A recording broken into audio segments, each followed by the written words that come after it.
legal drinking age of 21 has done little to limit alcohol consumption or alcohol-related emergencies in underage persons. According to a 2009 study conducted by the Journal of Studies on Alcohol and Drugs, cases of alcohol poisoning in people between 18 and 21 tripled between 1998 and 2005 from 779 to almost 2,300. There was also a rise in falls and hypothermia among this age group due to alcohol consumption. This shows that young adults are going to drink, and the national drinking age of 21 is doing little to change that fact. By lowering the drinking age, it also allows for monitoring, supervision, and education in overdose prevention to prevent alcohol related tragedies in young people. The U.S. national drinking age should be lowered to 18. First and foremost, setting the drinking age at 21 creates the dangerous problem of younger adults being old enough to be on their own unsupervised but still not being legally allowed to consume alcohol. This can lead to illegal and uncontrollable drinking in young adults and teenagers. For example, according to 2019 statistics, 3,500 teenagers and adults under the age of 21 died as a result of excessive alcohol consumption in the United States. This is because these adults have increased access to alcohol and way less supervision. Many 18-year-olds are on their own for the first time in these situations. There is little parental control or supervision. College underclassmen can gain access to alcohol through upperclassmen who can purchase alcohol for them. In addition, these young adults are most likely attending parties or gatherings where there is a lot of alcohol. Drinking is often encouraged or even coerced. Due to this peer pressure, these young adults run the risk of drinking beyond their tolerance due to non-supervision or being uneducated about alcohol tolerance. This can lead to dangerous levels of intoxication, which leaves these young adults more vulnerable and likely to become victims of crimes. Females in particular, whose gender group saw a rise in underage drinking in 2019, are more susceptible to crimes like robbery and sexual assault when intoxicated alone. In addition, DUIs in young adults are more likely, not to mention disorientation and not knowing their whereabouts. This can lead to exposure to the elements and hypothermia and cold temperatures. These issues can be directly attributed to the second point, which is that making it illegal to drink before 21 makes underage drinking hard to control or educate about. As evidenced by the above statistics, making underage drinking illegal doesn't stop it, it just forces it underground. The young adults who are often uneducated or undereducated about the specifics of alcohol tolerance and consumption will still find ways to drink. They will make illegal purchases either through obtaining false identification or using older adults to purchase alcohol for them. It may also lead to young adults who cannot obtain already made alcohol to experiment with their own recipes, as in the days of the Prohibition. This is very dangerous and can lead to severe poisoning. The issue legally is that parents or other authority figures cannot supervise these young adults to make sure that they are being safe with their consumption and alcohol practices, because being involved can cause them to be accused of a crime. So supervision or instruction on how to safely consume alcohol is not widely practiced.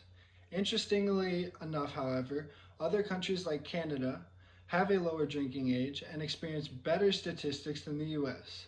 In Canada, the national drinking age is 18 or 19 depending on the district, and their alcohol-related traffic incidents are pretty much on par with the US. If anything, their alcohol-related deaths are lower than the US at 1.7% per 100,000 residents, compared to the US's 2.6%. So the argument that the minimum drinking age of 21 helps prevent alcohol-related deaths has been disproven in at least one neighboring country. Finally, the federal government doesn't really have the authority to set a minimum drinking age. According to the 21st Amendment to the U.S. Constitution, this right is supposed to be left up to the states. However, during the Prohibition period of the 1930s, the government tried to outlaw alcohol consumption altogether, regardless of age. This attempt was an abysmal failure and led to Prohibition being overturned.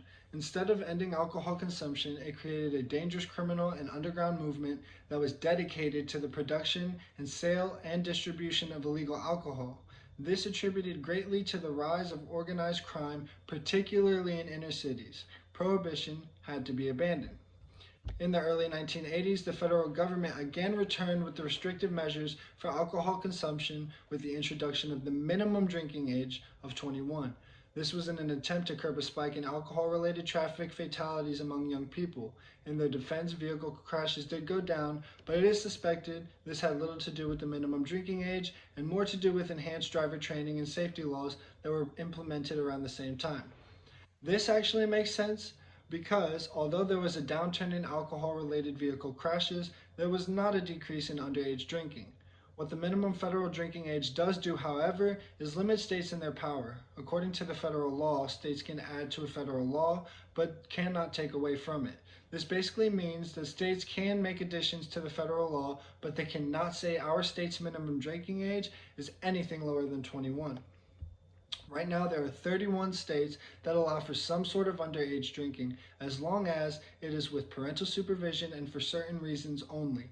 These reasons include religious practices, medical reasons, or education purposes. However, forcing states to adopt separate drinking laws also forces longer legislative sessions with more bills for consideration, which means more taxpayer dollars. In addition, the national minimum drinking age criminalizes alcohol consumption in young adults, which can lead to unnecessary incarceration. Alcohol treatment programs, post-incarceration supervision like probation and parole, and legal costs. Again, these programs can be expensive, straining what are already very limited state budgets. Furthermore, it creates the problem of more serious medical emergencies for underage drinking.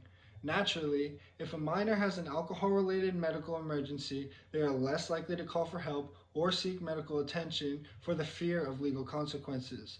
This issue is so prevalent, in fact, that 17 states have had to implement laws that protect minors from prosecution in cases of seeking medical treatment for alcohol-related emergencies. In summation, the federal minimum drinking age is based on outdated laws and practices that really do little to nothing to stop underage drinking. The biggest side effect from having the minimum age set at 21 is a dangerous culture of underground consumption. This culture can lead to uneducated decisions about consumption, participation in criminal activity, and potentially fatal instances of alcohol poisoning or other medical emergencies. By allowing states to regulate the drinking age and lowering it to 18, it provides the opportunity for legal supervision, education, and the removal of stigmatizing taboo that comes with alcohol consumption under the age of 21. Thank you.